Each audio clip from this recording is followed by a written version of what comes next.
किसी भी डॉक्टर के पास जाते हो तो डॉक्टर आपको वही पूछता है कि क्या हो रहा है ना?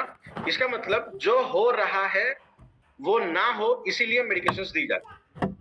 बट आयुर्वेदा कहता है कि आपको कोई दिक्कत ना हो, इस तरीके से आपको आपके शरीर का प्रोटेक्ट करना चाहिए, इस तरीके से आपको आपके शरीर की निगरानी रखनी चाहिए। हम तो बहुत अच्छी तरीके से आउटर साइड से रख ही सकते हैं, बट इंटरनल साइड से रखने के लिए प्रॉपर खाना, प्रॉपर न्यूट्रिशन अनिवार्य है ना? One of the best example मैं फिर से एक बार दूंगा आपको कि जो लोग एथलेटिक में आते हैं, जो लोग वर्कआउट करते हैं, जिम के अंदर जाते हैं, स्पोर्ट्स के अंदर है, उनको अर्जिनिन नाम का एक मॉलिक्यूल या फिर एक सप्लीमेंट दिया जाता है, या फिर टेस्टोस्टेरोन एलिवेशन करने के लिए डायरेक्टली कोई और चीज, या फिर मोस्ट प्रोबेबली शिलाजीत दिया जा सकता है। तो ये क्या करेंगे, आपके शरीर के अंदर टेस्टोस्टेरोन को बूस्ट करेंगे। अगर मैं ये कहूं आपको कि दालचीनी, लौंग, इलायची, अदरक, केसर, बादाम, मखाना, गन्ने का जूस, शहद, ये अगर सही मात्रा में आप सेवन करने लगोगे ना, तो आपको टेस्टोस्टेरोन के लिए अलग चीज करने की जरूरत नहीं पड़ेगी। वाकई में बता रहा हूं। मतलब कोई ऐसी चीज आपको लेने की जरूरत नहीं पड़ेगी जो आपके शरीर को याद नहीं, बिकॉज आयुर्वेदा हमेशा हमारे शरीर को एक्सेप्टेबल होने वाली चीजें ही मेटाबोलाइज बहुत अच्छी तरीके से करता है।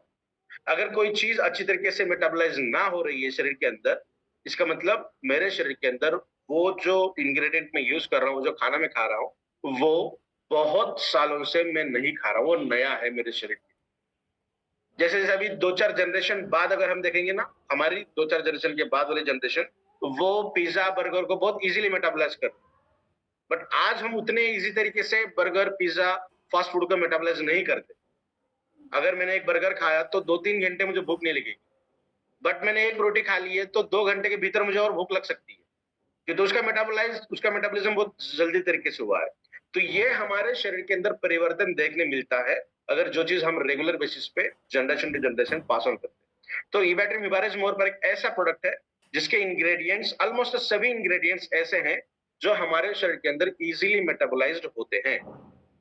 इसका मतलब क्या हुआ कि जल्दी मेटाबॉलिज्म के अंदर अगर वो जाते हैं तो जल्दी अपने सेकेंडरी मेटाबोलाइट्स को बनाते हैं, ताकि एनर्जी के अंदर अच्छा कन्वर्जन हो जाए और हमारे सभी अंगों को, विभिन्न प्रणालियों को वो मिले। तो ये जो प्रोडक्ट है बहुत वाकई में शानदार प्रोडक्ट है, जो हर किसी ने इसका रेगुलर बेसिस पे यूज करना है, करना ही चाहिए। ये तो एक जनरल एक ओवरव्यू हम बता रहे हैं प्रोडक्ट का, किस तरीके से प्रोडक्ट काम करता है। तो एक ऐसा प्रोडक्ट जो हमारे सर के बाल झड़ने से लेकर पैर के नाखून तक सभी अंगों के ऊपर, सभी प्रणालियों के ऊपर, सभी सेल्स के ऊपर सिमिलर स्वरूप में काम करता है। अगर मैं ये कहूं कि न्यूरोलॉजिकल बैरियर के अंदर ये अच्छी तरीके से काम करता है, नेक्स्ट सेशन हम लेने वाले हैं एपिलेप्सी के ऊपर, मिर्गी के दौरे, उसके ऊपर हम एक सेशन लेंगे। एक सेशन हम लेंगे डिसीज के ऊपर, उसके बाद एक सेशन लेंगे हम इंग्रेडिएंट, ठीक है? और आज मैं चैट बॉक्स के अंदर कल का जो सेशन हमारा हुआ है उसके एक लिंक आपको भेजूंगा, ताकि आपको जब भी मौका मिले आप उस सेशन को आपके सुविधा अनुसार देख पाओ। तो ये एक ऐसा प्रोडक्ट जो हमारे शरीर को बहुत सही मात्रा में संतुलन में लाने का काम करता है।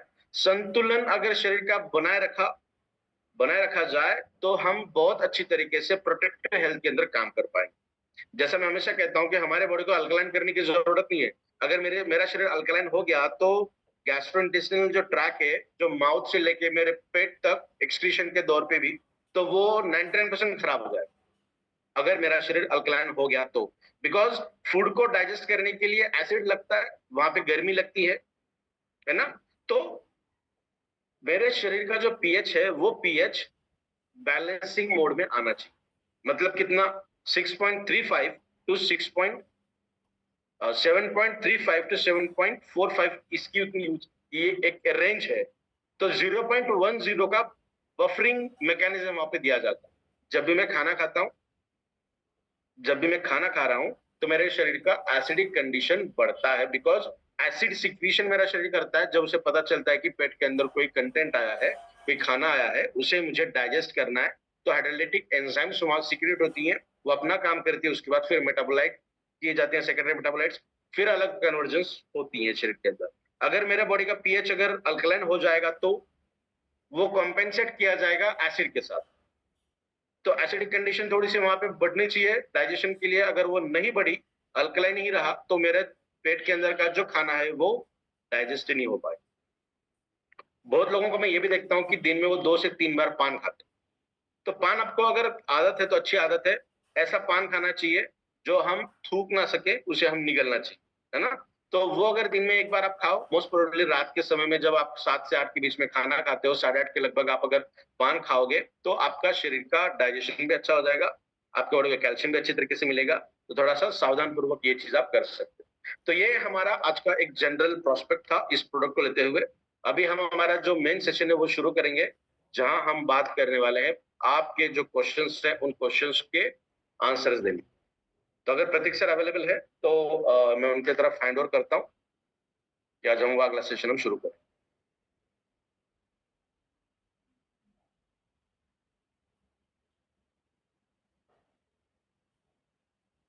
अभी मैं एक यूट्यूब लिंक आपको भेज रहा हूँ जहाँ पे आपको कल का सेशन देखने मिलेगा। कल हमने अकर करा इस इंग्रेडिएंट के बारे में बात की जो हमारे अर्थराइटिकल प्रॉब्लम्स से आपको दूर रखता है।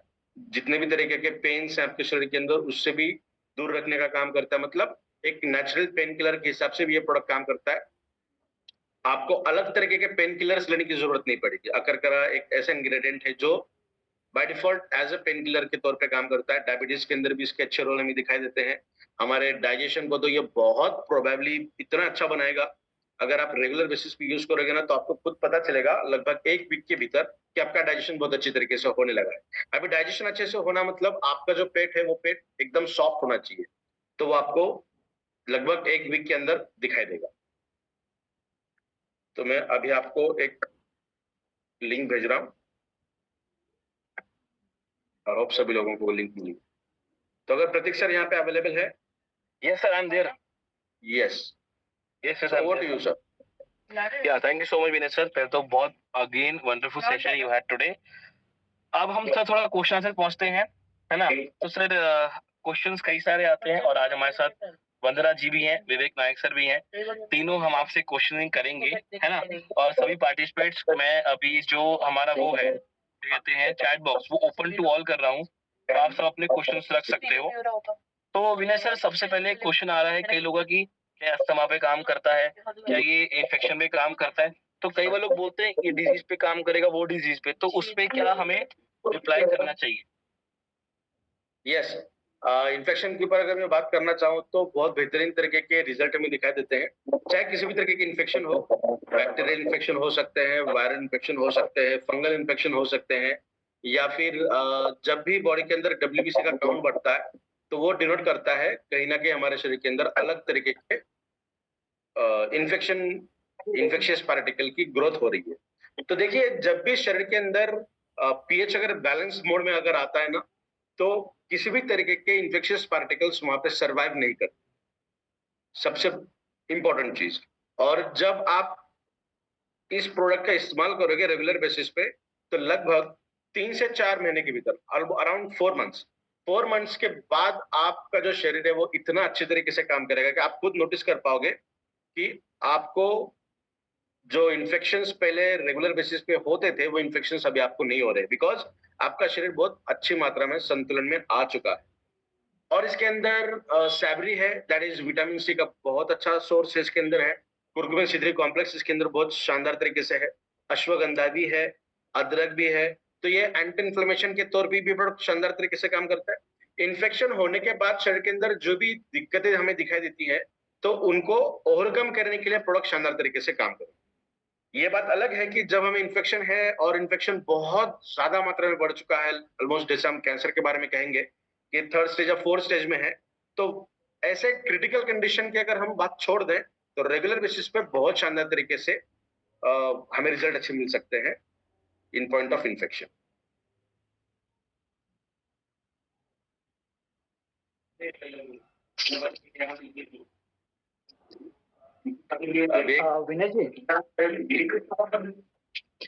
विनय जी विवेक बात कर रहा हूँ। Hello sir. Hello sir. और काफी अच्छा आपने उसको जो कवर किया आज उन सारे लोगों के लिए जिनके लिए पहला एक्सपीरियंस था, और जो लोग ऑलरेडी हमारे ज्वाइन कर चुके हैं एसोसिएट मेंबर उनके लिए भी कुछ प्रश्न हमारे बीच में हैं जो लोगों को काफ़ी कॉमनली वो लोग पूछते हैं। उसमें से एक बहुत बड़ा जो आज के समय में चल रहा है वो नी रिप्लेसमेंट का चल रहा है सर। कि लोगों को जी जनरली आजकल जॉइंट पेन रहते हैं और कई लोगों को इमीडिएट डॉक्टर जो हैं या मेडिकल साइंस बोलें कि उनको नी रिप्लेसमेंट के लिए इमीडिएट बोल देते हैं। तो उसके लिए अगर मान लीजिए हम उस पोजीशन में अगर कोई है, तो आप क्या सजेस्ट करते हो कितना टाइम हमें इसको देना चाहिए? क्योंकि मेडिकल तो उसको डराता है कि फटाफट करो वरना आपको जो है वो चलना-फिरना मुश्किल हो जाएगा। यस तो यस इसमें आप यस क्या बोलते हैं? देखिए बहुत अच्छा क्वेश्चन है ये। और अर्थरेटिकल का एक सेशन हमने लिया था। अभी जो लिंक मैंने चैट बॉक्स में दी हुई है, आप उसके ऊपर चेक कर सकते हैं। अर्थराइटिस का बहुत शानदार सेशन हमने लिया था लास्ट टाइम। तो वहां पे हमने बहुत शानदार तरीके से बात की। देखिए एक T4 नाम की टेस्ट होती है जहां पे बोन्स की डेंसिटी डिटरमाइन की जाती है। अगर वो 0 से +1 से 0 के बीच में अगर है तो आपके बोन्स के अंदर कैल्शियम की डेंसिटी बहुत अच्छे से है। अगर वो -1 तक है तो आप फर्स्ट स्टेज में आते हो, फर्स्ट ग्रेड में आते हो जहां पे कैल्शियम डिफिशियंसी है। कैल्शियम का मतलब वहां पे विटामिन D3 भी आता है। तो वो डिफिशियंसी अगर है तो उसे ओवरकम करना थोड़ा-सा ईज़ी होता है बिकॉज़ वो फर्स्ट स्टेज के अंदर है। अगर वो ओके। -2 या -3 या -4 के अंदर रेंज में चले गए हैं, जहाँ पे रेड ज़ोन दिया जाता है, जहाँ पे बोन बहुत फ्रेजाइल हो गए हैं या फिर उनकी बोन के अंदर जो पोर्स होते हैं, जो छेद होते हैं, वो बहुत बढ़ चुके हैं। मतलब कैल्शियम वहाँ पे 15 से 20% ही है। तो ये संभव नहीं होता बहुत जल्दी कि हमारे शरीर के अंदर जो 80% का गैप है, वो बहुत जल्दी और असरदार तरीके से ओवरकम। बिकॉज़ ये जानना भी हमें ज़रूरी है, जब भी कैल्शियम डिफिशियंसी हमें दिखाई देती है, कैल्शियम का मेटाबॉलिज़्म होना ये बहुत हार्ड सिस्टम है हमारे शरीर के लिए, है ना? जो रॉ मटेरियल हम खाते हैं ना, वो भी हमारा शरीर डाइजेस्ट नहीं कर पाता। तो हमें उसे बॉयल करने के बाद क्या 50% तो वो डिनेचर हो जाता है और रिमेनिंग जो है फिर हमें उसे मेटाबोलाइज़ करने के लिए समय ज़्यादा लगता है। तो कैल्शियम डायरेक्टली हमारे शरीर के अंदर मेटाबोलाइज़ होना और डिपॉज़िट होना थोड़ा-सा मुश्किल भरा काम होता है। तो जब भी डॉक्टर्स ये कहते हैं कि नी रिप्लेसमेंट करना है, तो हम उस वक़्त थोड़ा-सा रिपोर्ट्स को चेक करते हैं बिकॉज़ अगर बोन्स एक-दूसरे के साथ घिस रहे हैं, तब भी हम ये बता सकते हैं अगर फर्स्ट स्टेज के अंदर है, कार्टिलेजेस अंदर के घिस चुके हैं, ऑयल भी कम हो चुका है और जो 2 बोन है उनके अंदर थोड़ा-सा गैप होता है जहाँ पे कार्टिलेज होते हैं, जो ईज़िली फ्रिक्शन नहीं होने देते, जो मूवमेंट के लिए असरदार तरीके हुँ, से काम करते हैं। कार्टिलेजेस अगर घिस चुके हैं करेक्ट। और ये 2 बोन भी अगर घिसने लगे हैं, फर्स्ट स्टेज है, फिर भी हम ये कह सकते हैं कि कुछ समय के बाद हमें अच्छे रिजल्ट्स मिल सकते हैं। बट अगर ये 2 बोन की डेंसिटी भी कम हो चुकी है और ये बहुत ज़्यादा घिस चुके हैं, तब हम ये कह पाना मुश्किल है कि कितने अच्छे रिजल्ट हमें मिल पाएँगे। ओके। मतलब फिर भी अपने को अगर मान लीजिए फर्स्ट स्टेज है तो फिर भी 6 मंथ अपने ऐसा टाइम रखें जिसमें आप रिजल्ट ले एक्सपेक्ट सकते कर हैं। सकते हैं।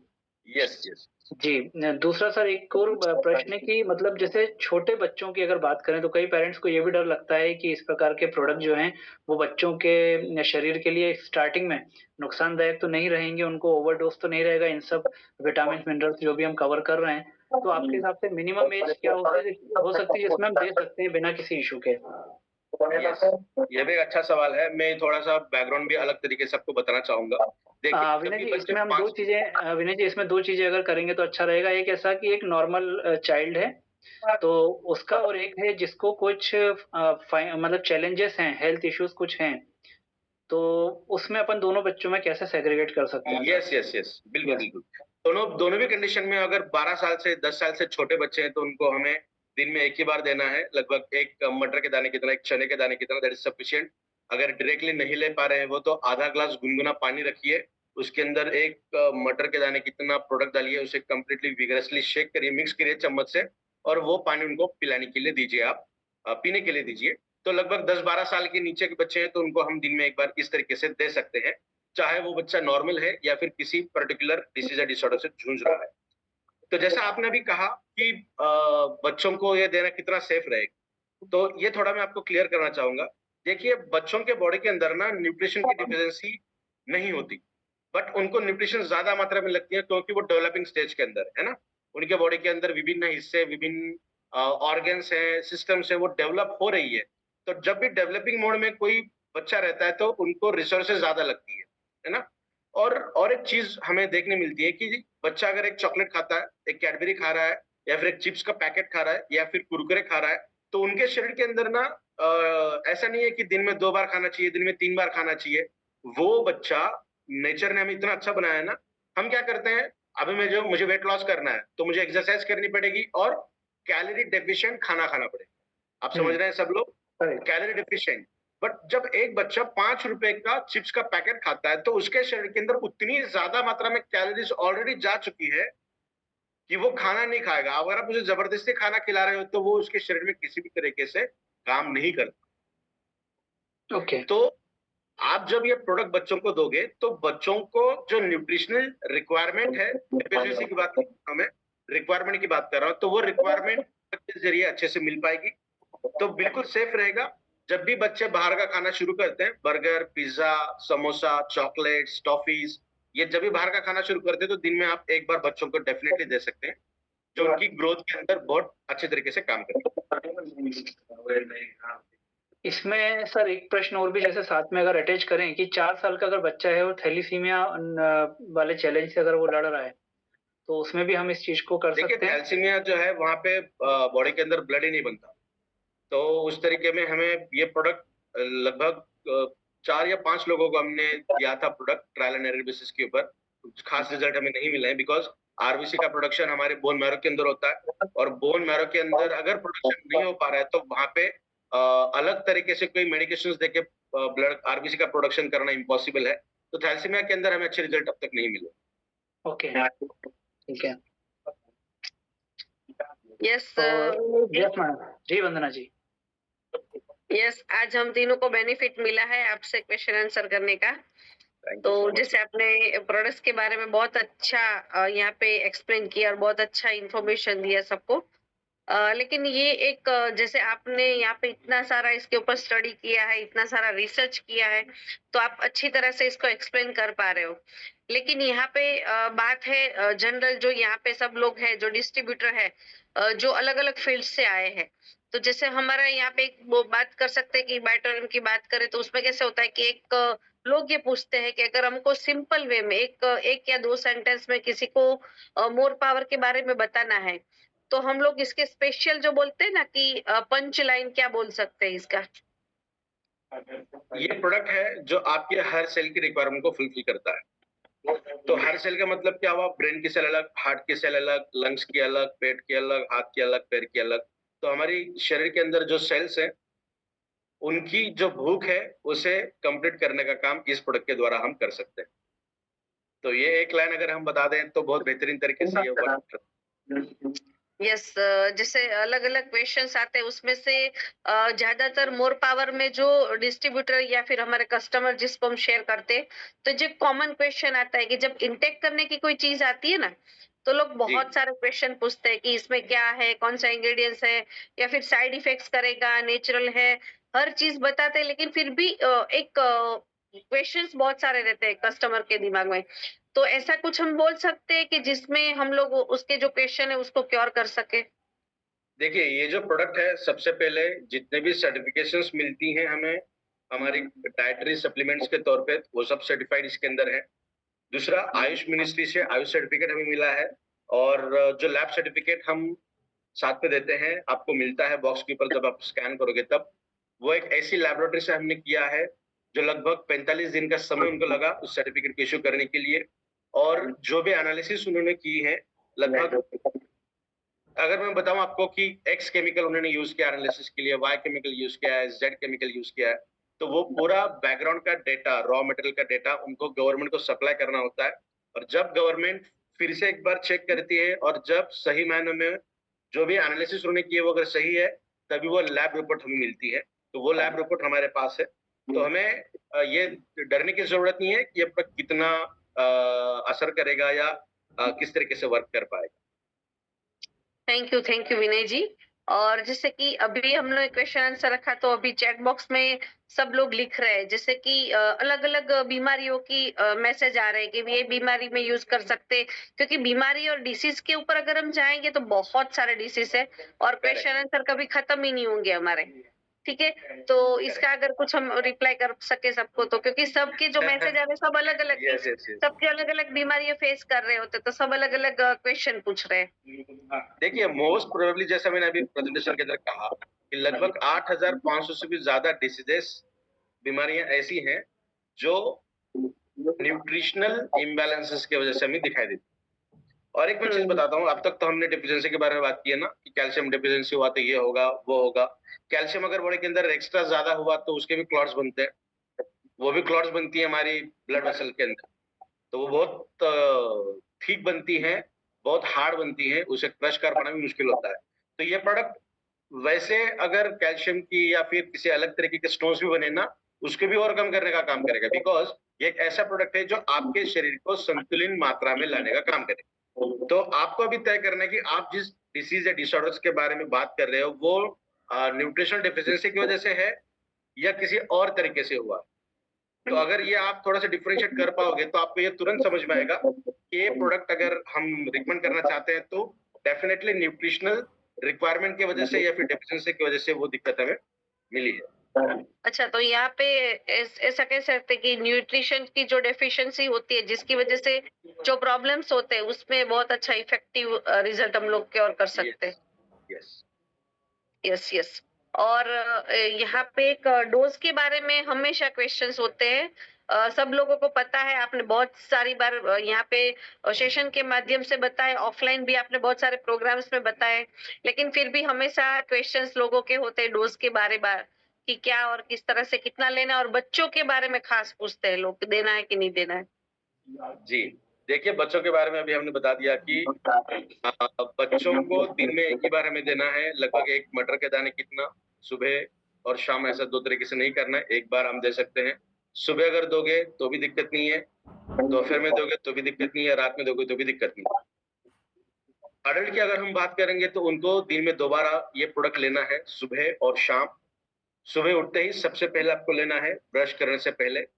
जैसे मैं कहता हूँ कि आपके फिंगर क्या कहेंगे हम, फिंगरप्रिंट्स अलग है, रेटिना अलग है, यूनिक है सभी लोगों का, वैसे ही हमारे शरीर के अंदर मिलने वाले जो सलाइवा है वो भी अलग है और उसके मेडिसिनल बेनिफिट्स हमें बहुत शानदार तरीके से मिलते हैं। तो ये जो सलाइवा ओवरनाइट से बना हुआ होता है उसे वेस्ट करने के बजाय उस सलाइवा के साथ हमें ये प्रोडक्ट को मिक्स करना है।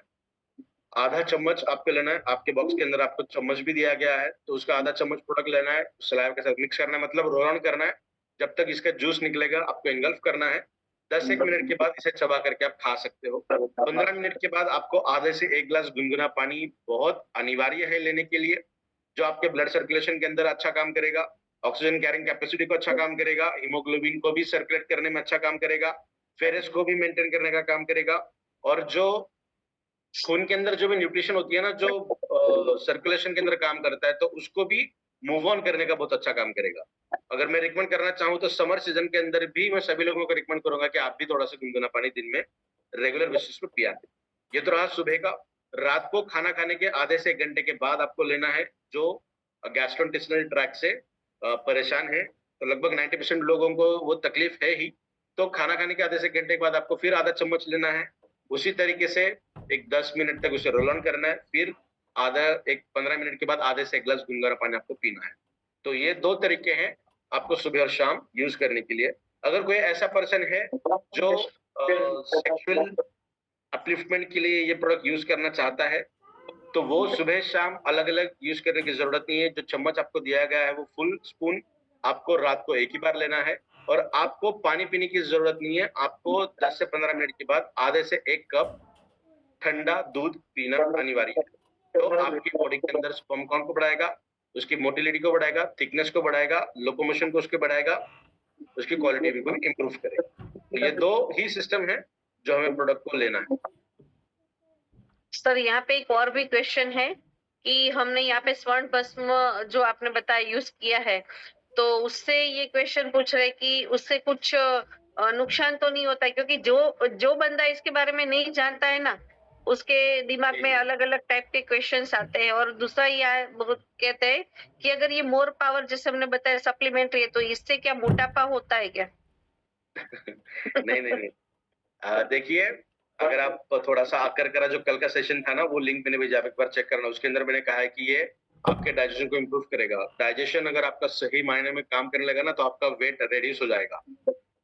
वेट लॉस एक ऐसा एक सब्जेक्ट है ना कि जहाँ पे हम कोई चीज अगर बता दें तो लोग उसे क्लेमेबल बनाते हैं, इसलिए हम हमारे प्रेजेंटेशन के अंदर वेट लॉस के बारे में बात नहीं करते। बट बहुत रिजल्ट हमें मिले हैं ऐसे कि जिनका वेट लॉस हुआ इस प्रोडक्ट को यूज करने के बाद। बट रेगुलर बेसिस पे सटीक मात्रा में इसको आपको यूज करना चाहिए। और जो क्वेश्चन आपने पूछा था, मैं पढ़ पा रहा था यहाँ पे, स्वर्ण भस्म, यस। देखिए, ऑर्नामेंट्स पहनने का भी एक रिवाज हमारे हिंदुस्तान में है।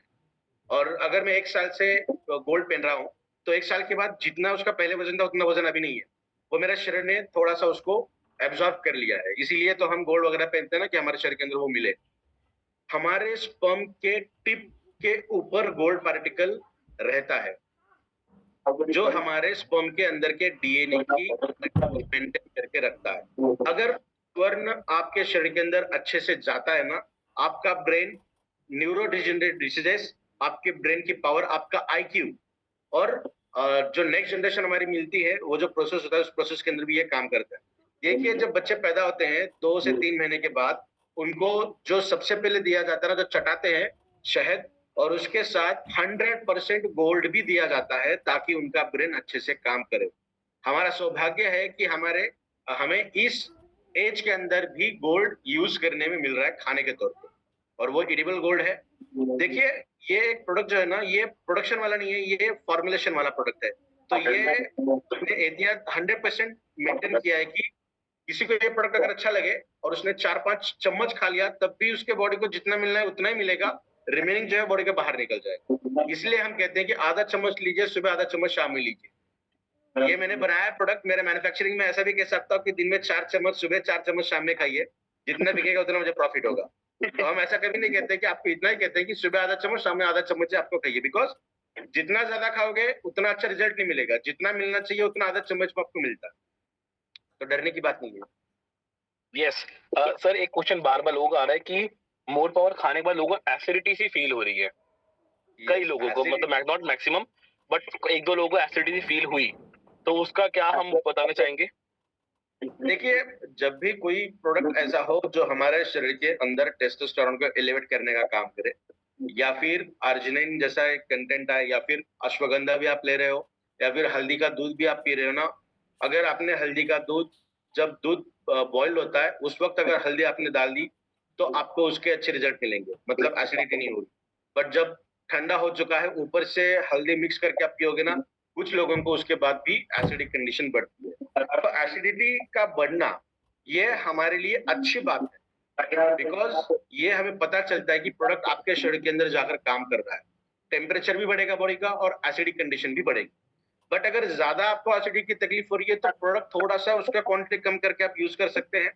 या फिर मैंने बहुत बार ये भी बताया कि चूने का पानी जो होता है ना, लाइम वाटर, तो वो भी आपको यूज करना है नेचुरल तरीके से, आपके बॉडी को वो कॉम्पनसेट करने का काम करेगा। एसिडिक कंडीशन बढ़ रही है, ये डरने की बात नहीं है।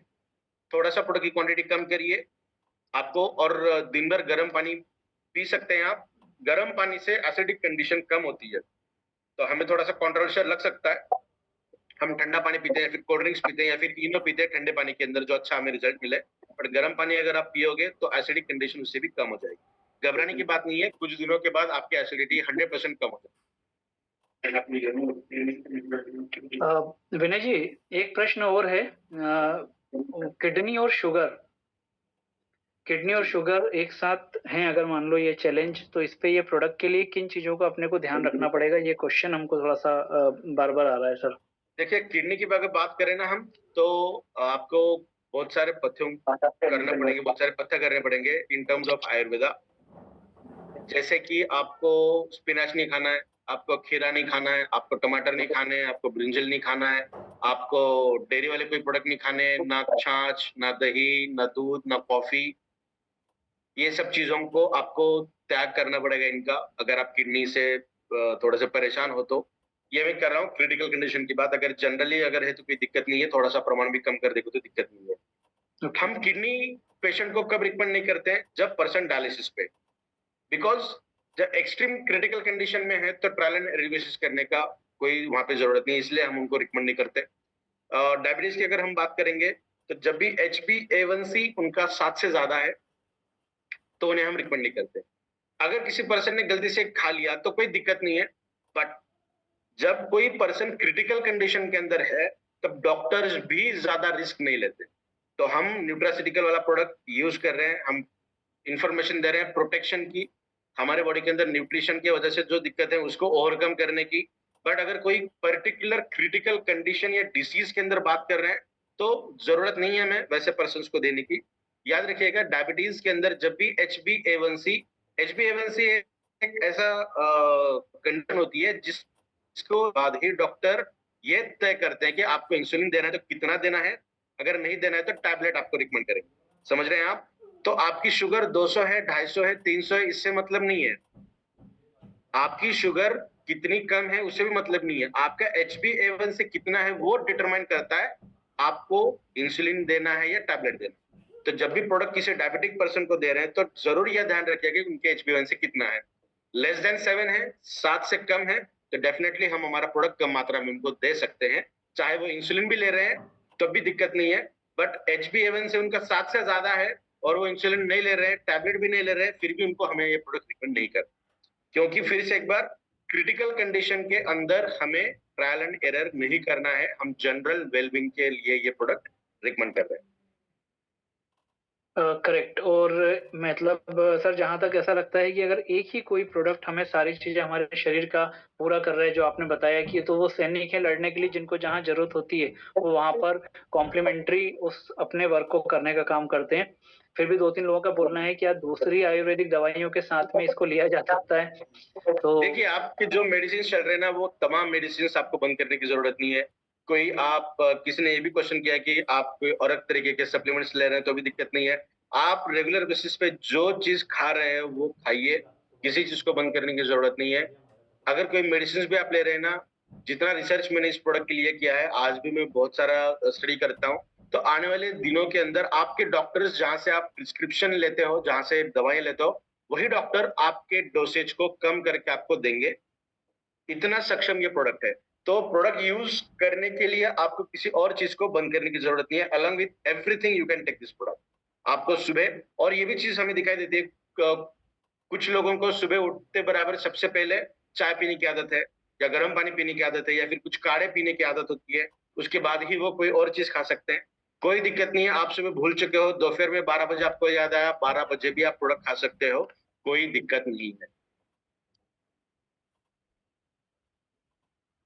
तो Over to you, एक sir. चीज हमको क्लियर हुई, जितने भी पार्टिसिपेंट हमारे साथ में हैं, कि ये बहुत क्लियर उन्होंने, विनय जी ने भी हमको बोला, हम लोग अपने सेशन में भी ये बात करते हैं कि अगर आपकी कोई भी मेडिकल चल रहा है, मेडिकल आपका ट्रीटमेंट चल रहा है, आप मेडिसिन ले रहे हैं, उसको बंद करने की जरूरत नहीं। ये प्रोडक्ट जब बॉडी में आपके असर करना चालू करेगा तो ऑटोमेटिक मेडिकल साइंस ही आपको रोकेगा कि अब आपको इन प्रोडक्ट की जरूरत नहीं है जो आप मेडिकल फील्ड के यूज कर रहे हैं।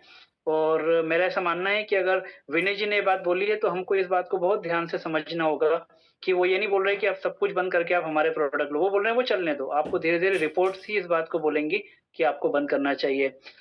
तो विनय जी आपको बहुत-बहुत धन्यवाद। प्रश्न, जैसा कि वंदना जी ने भी बोला कि प्रश्न कभी खत्म नहीं होते, लेकिन एक जो प्रश्न का जवाब है वो सारे कई प्रश्नों के, छोटे-छोटे प्रश्नों के जवाब मिलते हैं और टाइम टू टाइम हम लोग सेशन भी करते रहेंगे आपका। बहुत-बहुत धन्यवाद। आज बहुत अच्छे दिन और लोगों की प्रॉब्लम्स के ऊपर हम Thank लोगों you ने बात very की। much. तो ई ग्रोथ एकेडमी की तरफ से, ई बायोट्रियम कंपनी की तरफ से सभी लोगों को बहुत-बहुत धन्यवाद और स्पेशल थैंक्स टू विनय जी को कि उन्होंने आज सेशन, उसके बाद क्वेश्चन आंसर, जो सबसे Yes. पैनिक होता है, क्योंकि वो सब चीज़ें कवर करते हैं प्रेजेंटेशन में और फिर वही क्वेश्चन जब आकर के आता है उसका जवाब इतनी शालीनता से देना, ये भी अपने आप में एक बहुत अच्छे स्पीकर और ह्यूमन बीइंग की निशानी है। तो आप, हम सभी लोगों की तरफ से आपको बहुत-बहुत धन्यवाद। कल रात को 9 बजे ई ग्रोथ एकेडमी नए सेशन के साथ फिर आएगा। तब तक के लिए आप सभी को बहुत-बहुत धन्यवाद। Thank you to all of Thank you. you. Thank you so much, Vik sir. Thank you so much, Vandana ji and Vinay sir, for the wonderful session. और